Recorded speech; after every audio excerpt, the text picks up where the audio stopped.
Je vais m'intéresser aujourd'hui à un petit exercice de résolution du système assez facile à résoudre puisque très pratique. Je prends le premier système, y égale 2x moins 4, x égale 3. Là, je n'ai pas besoin de faire beaucoup de choses. Le x égale 3, je vais le substituer dans la première ligne. Ça va me donner y égale 2 fois 3 moins 4, 6 moins 4, 2. J'ai ma solution directement sans faire beaucoup de manipulation.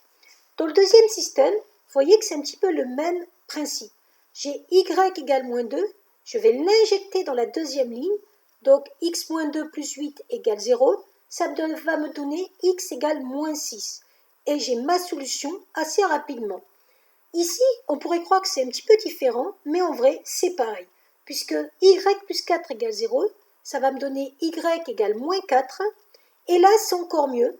1 tiers de x moins 4 tiers égale 0. Vu qu'il n'y a qu'une seule inconnue, je vais juste isoler le x, donc ça va faire 1 tiers de x égale 4 tiers, c'est-à-dire x égale 4 tiers divisé par 1 tiers. Il ne faut pas oublier que diviser par une fraction, ça revient un petit peu par son inverse.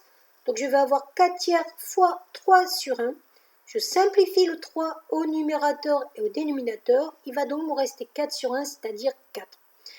Et là, dans ce système, on va avoir un peu plus de manipulation. J'ai donc deux inconnus. Ce que je fais, je vais isoler le x, donc le moins y, je vais le faire passer du côté du moins 8.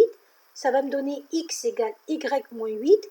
Et je vais substituer le x ici par y moins 8.